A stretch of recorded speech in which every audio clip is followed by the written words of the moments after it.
Welcome to MogulCast, where we uncover the stories behind the world's greatest business empires. Let's get into today's story. March 2024. Bernard Arnault, the 75-year-old CEO of LVMH, becomes the world's richest man. Again. His net worth? Over $200 billion. His company, the first luxury empire to surpass $500 billion in market value. But here's the twist. LVMH doesn't sell things people need. It sells things people dream of, while making sure they can't have them. This is the full story. And it is worse, or better, than you think. Bernard Arnault was not born into luxury. In 1949, he grew up in Roubaix, France. A textile town, not a fashion capital. His father ran a construction company. But young Bernard had one obsession: control. At 21, he took over the family business, pivoted to real estate, and made his first million. But it wasn't enough.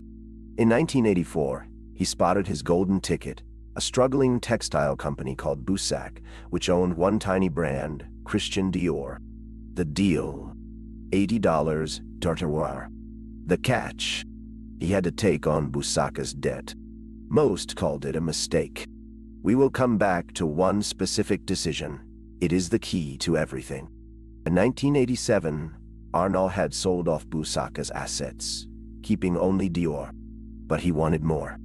He set his sights on LVMH, a merger between Louis Vuitton and Moet Hennessy. The problem? The company was run by two feuding families. The solution? A hostile takeover. Arnault quietly bought shares, then launched a boardroom coup. In 1989, he became LVMH's largest shareholder. The media called him a corporate raider. The luxury world called him a threat. But Arnault, he called it Step 1.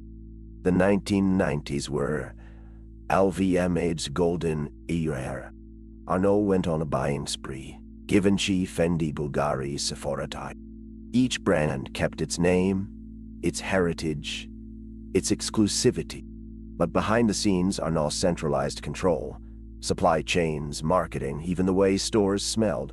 By 2000, LVMH was a $50 billion empire. But one acquisition would define the next decade. The $2.60 billion purchase of Tag Heuer. It wasn't just a watch brand. It was a signal. Luxury was no longer about craftsmanship. It was about desire. By 2010, LVMH owned over 70 luxury brands. Revenues soared past $30 billion.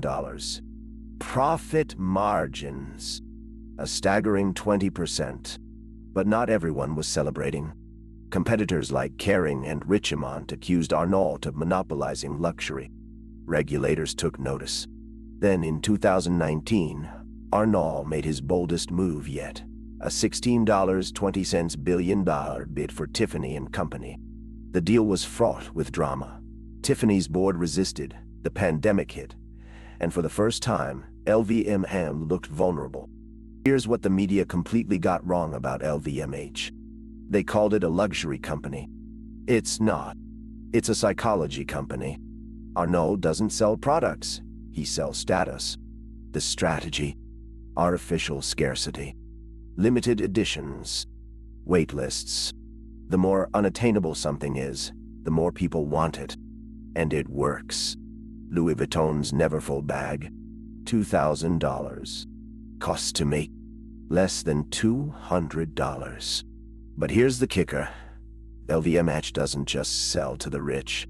It sells to the aspirational, the middle class, who will save for months to buy one investment piece. But in 2020, the gamble on Tiffany nearly backfired. The pandemic crushed retail. Tiffany's sales plummeted. LVMH tried to back out of the deal, citing economic uncertainty. Tiffany sued. For months, the luxury world held its breath.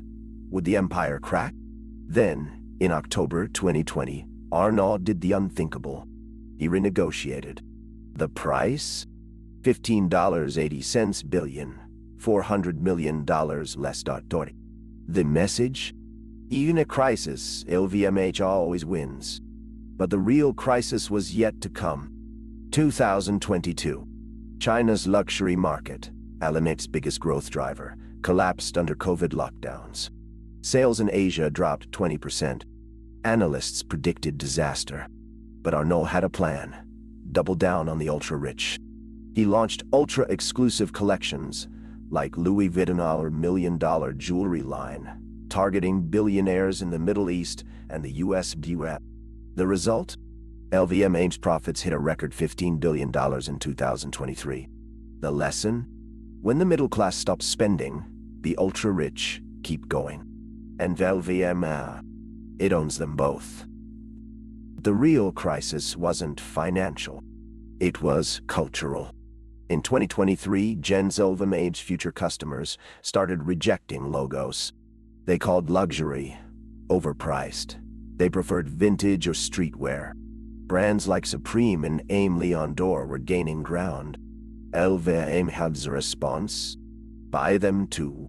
In 2024, it acquired a minority stake in Aimé Leon Dore. The message was clear. If the next generation won't buy luxury, LVMH will redefine what luxury means. And if you've made it this far, you already understand something most analysts completely missed. LVMH's dominance has reshaped the luxury industry. Today, over 1,600 companies operate under its umbrella, from fashion houses to wine estates. But the real power? Control over desire. When LVMH buys a brand, it doesn't just acquire a name. It acquires the right to decide what the world covets. And in 2024, that power is unchecked. Competitors like Kering and Richemont are struggling to keep up. The reason? They sell products. LVMH sells dreams. And dreams? They're priceless. Remember that decision we mentioned at the start? The $80 million gamble on Dior in 1984. Here's what it actually cost. Not just the money, but the precedent. Arnault proved that luxury wasn't about craftsmanship, it was about control. Today, that philosophy has created a monopoly. LVMH owns 60% of the global luxury market. And the more it owns, the more it can dictate what the world desires. The question is no longer can you afford it, it's do you want it enough? LVMH's impact is everywhere. The handbag you see on every influencer's arm? Likely a Louis Vuitton. The champagne at every celebrity event? Probably Moet. The watch on every CEO's wrist? Often a Tag Heuer. But the real legacy isn't the products. It's the playbook. Arnault didn't just build an empire. He redefined how the world values status. And in 2024, that playbook is being copied by everyone from tech giants to fast fashion brands. The lesson? The most profitable business isn't selling things. It's selling the idea that you need them. By the numbers, LVMH's empire in 2024, $500 billion, market cap,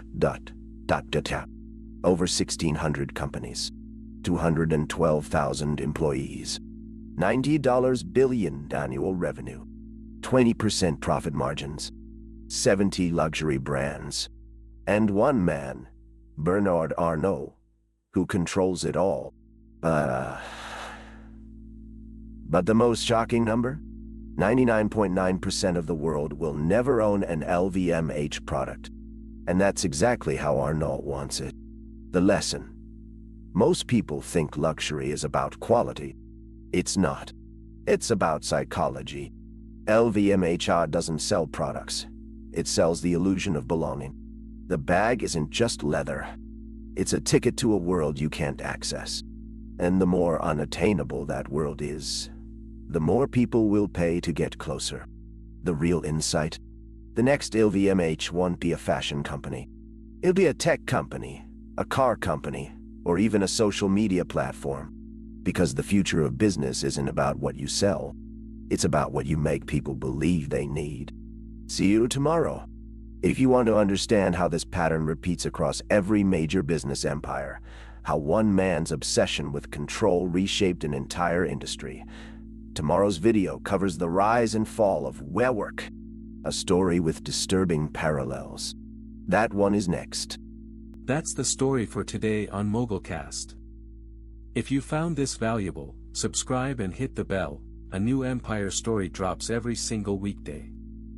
See you tomorrow.